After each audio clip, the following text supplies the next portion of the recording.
Hi folks, I'm Dr. Mark.roehrs. I'm your new instructor for this class. Along with a new instructor, you're going to get a new mode of delivery as well. So we're going to give this an experiment here and see if it works out. I'm doing this from the safety of my basement.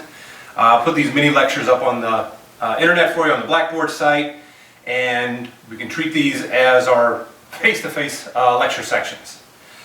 Okay, before the break, you probably finished up with Napoleon Bonaparte and the French Revolution. Oftentimes, when we teach the French Revolution, we teach it as one of a double revolution. The French Revolution is mirrored by the Industrial Revolution. And some of the primary countries that are involved in the fighting in the French Revolution are also involved in the Industrial Revolution. So these two go hand in hand. We'll backtrack just a little bit on the timeline to about the 1850s, 60s to start this up, but we'll focus on Northern and Western Europe again, Britain, France, the Low Countries, Germany, places like that that wound up getting caught up in the French Revolution as well. Okay, Britain first. The British are the first ones to move into the Industrial Revolution. Not really surprising. The British had been some of the most adventurous economic practitioners beforehand. They had already moved into mercantilism. They had experimented with joint stock companies. They had created the Bank of England. So the British had a much more open idea about finance, about making money, and about how to go about doing business as an island nation with limited resources. The British had been primarily an agricultural country, like most of the nations of Europe, but they'd already, by the time of Queen Elizabeth, begun the process of transitioning into a less medieval, peasant-based economy and more towards an agribusiness society. The Enclosure Acts had already started to cut off a lot of access by the peasants to land. And so Britain's government is already online with making this a better moneymaker. Textiles wind up being the first element of the Industrial Revolution as well.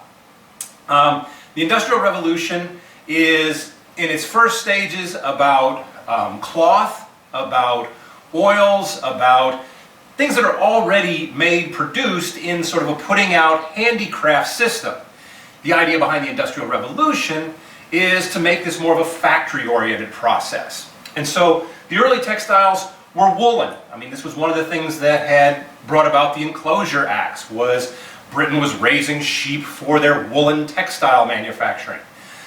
Not enough sheep to keep that industry really profitable, so when they transitioned to cotton, it expands the potential for the market, but it also requires Britain to go looking around the world for places to get cotton. And where they find cotton is in their empire, in Egypt and in India, and in their former empire in the American South. And those cotton textile mills become the real core of the early British Industrial Revolution. You get men like James Hargreaves and Arkwright,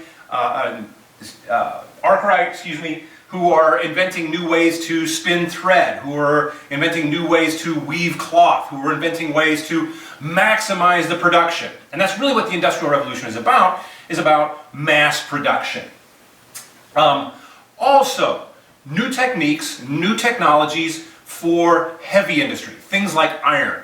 Textiles and iron are going to be the primary industries of this first Industrial Revolution. So, new puddling techniques for making better iron, for making more iron, for making steel. And Britain becomes the center place for both of these industries, the textile industry and the iron industry.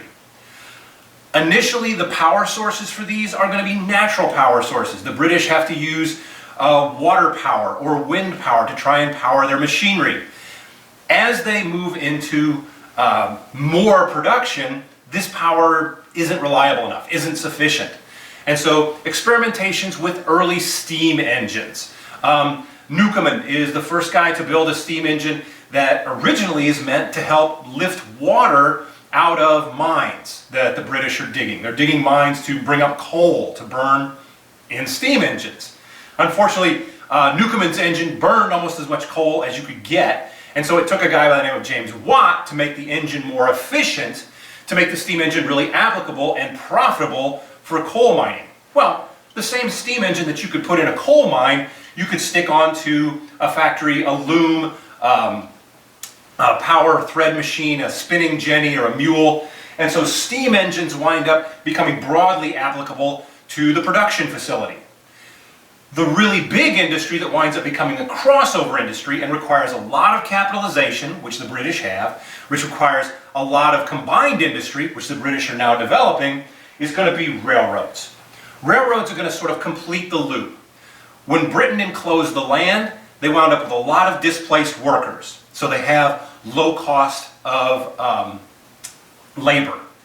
When Britain started getting their resources from the American South, from India, from Egypt, from the Empire, they had low-cost resources that they could get their hands on. The last part of the equation that they needed to make this new industrial revolution really profitable was cheap transportation. And the answer to that is going to be railroads. And so Britain's going to be the pioneer in all of these things. They're going to pioneer with textile industries, they're going to pioneer with the iron and steel industry, they're going to be the ones who work on perfecting steam engines, and eventually they're going to be the first ones to really start to use railroads. And because they're already a global empire with a big merchant fleet and a big battle fleet, they're going to be able to take this mass production that produces way more goods than the British could ever consume, and they're going to be able to start selling them around the world. And this is going to help Britain lead, and it's going to make them so profitable, so successful, that it's going to generate a lot of competitors, including their northern and western European rivals, the French, the Germans, the Dutch, the Belgians, the Low Countries, and even the United States. All of them are going to try to model themselves after this British system.